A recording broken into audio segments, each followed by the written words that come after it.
ലൂക്കോസ് 4:22. അവൻ്റെ വായിൽ നിന്ന് പുറപ്പെട്ട ലാവണ്യ വാക്കുകൾ നിമിത്തം ആശ്ചര്യപ്പെട്ടു. കർത്താവിൻ്റെ വായിലെ വാക്കുകൾ തൻ്റെ വ്യക്തിത്വത്തെ വെളിപ്പെടുത്തുന്നതായിരുന്നു. ആ വാക്കുകൾ ലാവണ്യമുള്ളതായിരുന്നു, മാധുര്യമുള്ളതായിരുന്നു, തൻ്റെ ദൗത്യത്തെ വിളിച്ചറിയിക്കുന്നതായിരുന്നു. തങ്ങളുടെ ശാസ്ത്രിമാരിലും പരീശന്മാരിലും കാണാത്ത സവിശേഷത കർത്താവിൽ അവർ കണ്ടു. തൻ്റെ വാക്കുകൾ ജനമധ്യത്തിൽ മുഴങ്ങിക്കേട്ടു. ലൂക്കോസ് 3:4 വേറൊരു ശബ്ദം കേൾക്കുന്നു. മരുഭൂമിയിൽ കർത്താവിന് വഴിയൊരുക്കുന്നവൻ്റെ ശബ്ദമായിരുന്നു അത്. ആ ശബ്ദത്തിന് പക്ഷേ മാധുര്യമില്ലായിരുന്നു. എന്നാൽ വാക്കുകളുടെ ശക്തി വ്യക്തികളെ മാനസാന്തരത്തിലേക്ക് നയിക്കുന്നതായിരുന്നു. രണ്ട് വ്യത്യസ്ത വ്യക്തിത്വങ്ങൾ, എന്നാൽ രണ്ടുപേരുടെയും ഉദ്ദേശം ജനത്തെ മാനസാന്തരത്തിലേക്ക് നയിക്കുക എന്നതായിരുന്നു. ജനഹൃദയങ്ങളെ കീറിമുറിക്കുന്ന യോഹന്നാൻ സ്നാപകൻ്റെ വാക്കുകളും കർത്താവിൻ്റെ ലാവണ്യ വാക്കുകളും പരസ്പര പൂരകങ്ങളായിരുന്നു. ജനങ്ങളുടെ മധ്യത്തിലെ കർത്താവിൻ്റെ ശുശ്രൂഷയ്ക്ക് മുന്നോടിയായിരുന്നു യോഹന്നാൻ സ്നാപകൻ്റെ മരുഭൂമിയിലെ വാക്കുകൾ.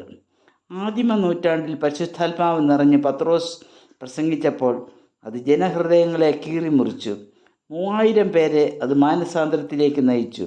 മാനസാന്തര പ്രസംഗം ജനഹൃദയങ്ങളെ കുത്തുന്നു. പൗലോസിൻ്റെ പ്രസംഗം കേൾക്കുവാൻ ഫെലിക്സ് ആഗ്രഹിക്കുന്നു. വാക്കുകളുടെ ശക്തി വ്യക്തികളെ രൂപാന്തരപ്പെടുത്തുന്നു. വാക്കുകളുടെ ആർദ്രത ആശ്വാസം പകരുന്നു. കഠിനമായ ദുഃഖത്തിലും മനോവ്യഥയിലും കൂടി കടന്നു പോകുന്നവർക്ക് ജീവിതം മുന്നോട്ട് നയിക്കുവാനുള്ള ശക്തി പകരുന്നു. കർത്താവ് നമ്മെ ആശ്വസിപ്പിച്ച ആശ്വാസങ്ങൾ അനേകർക്ക് ആശ്വാസമായി പരിണമിക്കുന്നു. കർത്താവിൻ്റെ ഈ ലോകത്തിലെ പരസ്യ ശുശ്രൂഷാ കാലത്ത് അനേകർക്ക് താൻ ആശ്വാസം പകർന്നു. ആശ്വാസമില്ലാത്തവരെ തൻ്റെ സന്നിധിയിലേക്ക് ക്ഷണിച്ചു. ആ മാതൃക തൻ്റെ ജനത്തിൽ നിന്നും കർത്താവ് ആഗ്രഹിക്കുന്നു. വാക്കുകൾ രൂപാന്തരപ്പെടുത്തുന്നു, ആശ്വസിപ്പിക്കുന്നു, നന്മയിലേക്ക് നയിക്കുന്നു, ഹൃദയങ്ങളെ തണുപ്പിക്കുന്നു. അതുപോലെ തന്നെ വാക്കുകൾക്ക് തിന്മയുടെ ഒരു വശവുമുണ്ട്. യാക്കോബിൻ്റെ ലേഖനം 3-ാം അധ്യായം 5-ാം വാക്യത്തിൽ നാവ് എത്രമാത്രം അപകടകാരിയാണെന്ന് പറഞ്ഞിരിക്കുന്നു. നാവ് മുറിപ്പെടുത്തുന്നതാണ്. അപവാദവും ഏഷണിയും തീ പോലെ പടർന്നു പിടിക്കുവാൻ ഇടയാക്കും. കലഹം ഉണ്ടാക്കുന്നു. വിറകിൽ തീ പടർന്നു പിടിക്കുന്നത് പോലെ നുണ വഴക്കുകൾക്ക് കാരണമാകുന്നു. സദൃശവാക്യം 26:20-21. ആശ്വാസവാക്കുകൾ മുറിവുകൾ കെട്ടുന്നു. ഏഷണി മുറിവുണ്ടാക്കുന്നു, അത് വ്രണമാക്കുന്നു. Tongue has no bones but is strong enough to break a heart. So be careful with your words. നാം രഹസ്യമായും പരസ്യമായും പറയുന്ന വാക്കുകൾ ദൈവം ശ്രദ്ധിക്കുന്നു. ദൈവജനത്തിൻ്റെ വാക്കുകൾക്ക് ദൈവം ഒരു മാനദണ്ഡം കൽപ്പിക്കുന്നു. അല്ലെങ്കിൽ നമ്മുടെ വാക്കുകൾക്ക് നാം കണക്ക് ബോധിപ്പിക്കേണ്ടി വരും.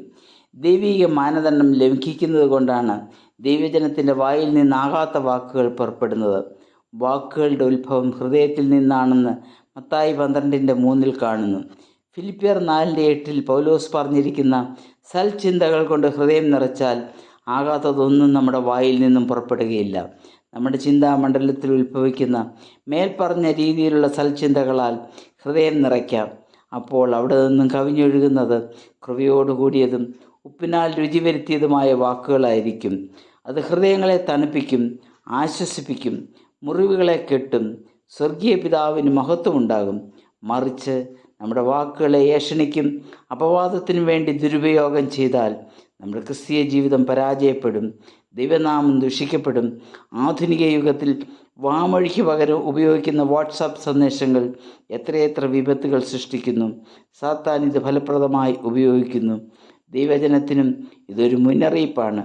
ആകയാൽ നമ്മുടെ വാക്കുകൾ ശ്രദ്ധയോടെ ഉപയോഗിക്കുവാൻ ദൈവമായ കർത്താവ് നമുക്ക് ഓരോരുത്തർക്കും ഇടയാക്കട്ടെ. ദൈവത്തിൻ്റെ നാമം മാത്രം മഹത്വപ്പെടട്ടെ.